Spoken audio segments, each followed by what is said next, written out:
The views and opinions expressed in this article or video are those of the authors and creators and do not necessarily reflect the views of RoX-TV. Our authors are real people with their own opinions. Join the team today at RoX-TV.com. RoX-TV.com.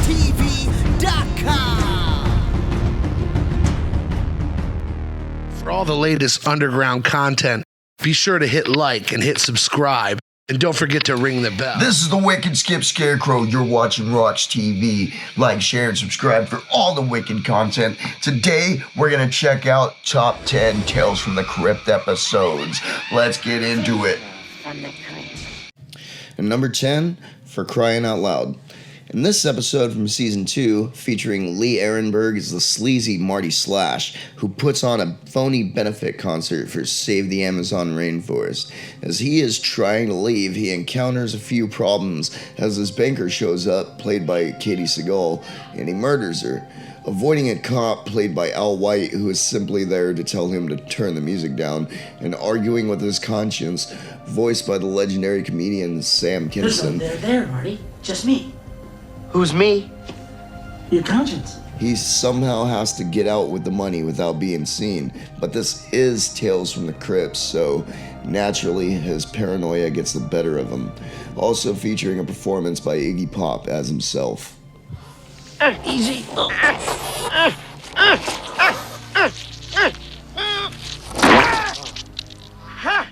Number 9.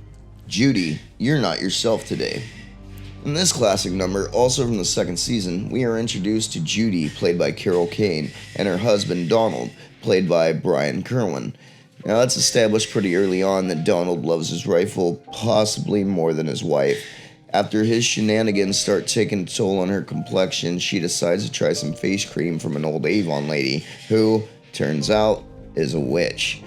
Through some magical hijinks, they switch bodies, Freaky Friday style, and it all comes to a head when the witch has the last laugh. Real killer ending you gotta see for yourself. Number 8, The Man Who Was Death.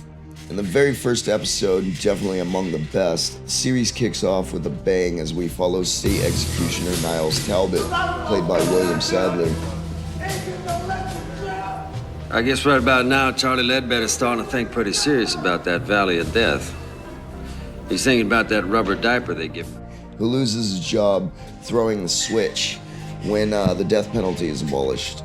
Now, this doesn't sit well with our friend Niles, who decides to continue his job vigilante style, setting up the tradition of the brutal irony and stone cold karma that we now expect from the series. Mr. Talbot finds himself in the other shoe when the death penalty is reinstated. How shocking. Number 7, A Slight Case of Murder.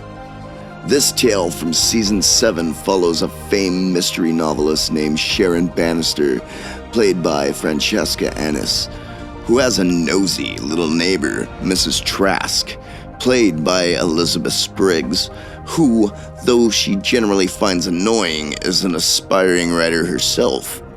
After Sharon's ex-husband turns out to be trying to kill her, and it proves to be a little more difficult than anticipated, Mrs. Trask sends her awkward goth son to check on her, escalating things quite drastically. As Sharon tells Mrs. Trask in the beginning, the best endings are the ones even the writer doesn't see coming till the last minute. I think I'll call it Death by Love Triangle. Do you like that?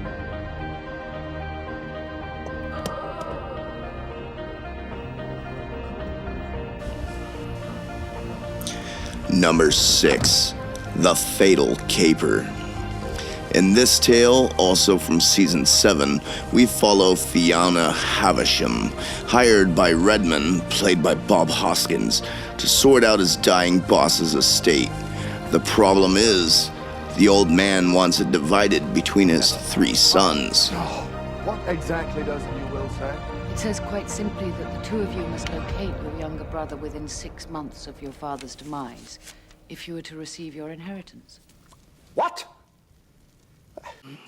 We have Justin, the sexual deviant, oldest and heir to the family title of Lord Ambercroft. Evelyn, the greedy pig of a man. and the estranged Frank.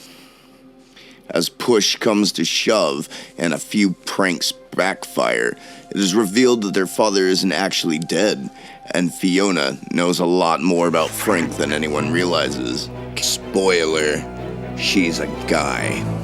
Number 5, The Thing from the Grave. In this episode from Season 2, we are introduced to photographer Devlin Cates, played by Kyle Secker, who meets the gorgeous Stacy, played by Terry Hatcher, and her abusive agent/boyfriend Mitch, played by Miguel Ferrer. Sensing some tension, Devlin gives Stacy a key to his art studio, which she ends up using, and meeting up with him for some steamy lovemaking. After giving her a charm that ensures a promise is kept at all costs, he promises to protect her from Mitch.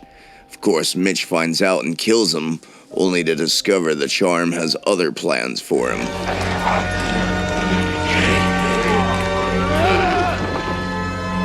Number 4, Loved to Death. In this episode from Season 3, we follow aspiring screenwriter Edward, who has a huge crush on his neighbor Miranda.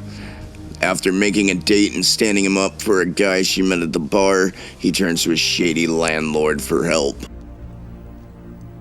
You want my help, don't you, kid? The landlord has just the thing. A potion that will make him irresistible to her. Only he finds out he should have been more careful what he wished for. After he kills himself trying to kill her, he finds that he can't escape her, even in death. We have the rest of our lives! Number 3, Dead Weight. Another episode from Season 3, we follow Red, played by James Remar, who gets a job at a plantation run by a man named Duval, played by Jonathan Rhys Davies, who happens to be in possession of the world's largest black pearl. With help from Duval's less than loyal girlfriend, Red must try to make it out alive with a pearl during an attack by some rebels. With guerrilla soldiers surrounding the plantation, he makes his move, but the voodoo-practicing Pellegrini, played by Whoopi Goldberg, has other plans for the red-haired stranger, and they don't involve him leaving alive.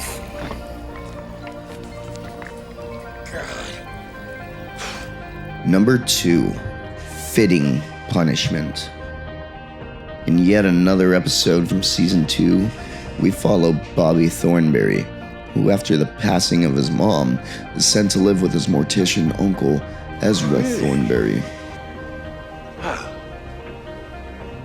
Well, she got in a head-on collision on I-95. Killed my daddy, too. Head-on, huh? Miss it a bit. After forcing the boy to work for room and board and giving him an autopsy slab to sleep on, and barely enough to survive, he turns abusive and cripples Bobby with a crowbar for ordering the wrong coffin.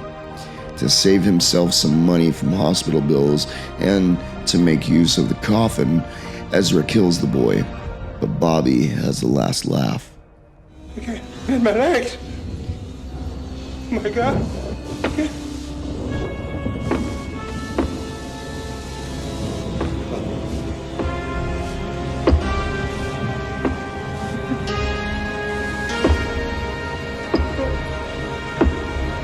Can't be. Oh my God. And finally, number 1, Forever Ambergris. In this tale from Season 5, we follow 2 war photographers, Ike, played by Steve Buscemi, and his hero Dalton, played by The Who's Roger Daltrey. As Dalton finds his work lacking in substance, he sends Ike, who is surpassing him in skill, to a suicide mission. When Ike returns, he succumbs to radiation, having his flesh melt off his body. Dalton takes the pictures and the credit and heads back home to steal Ike's girl. However, one of the soldiers in their group sent her a letter warning of what Dalton had done and some samples which his girlfriend infected herself with, sexually transmitting it to Dalton as she lets him know what she's done, concluding one of the best revenge plots in the series.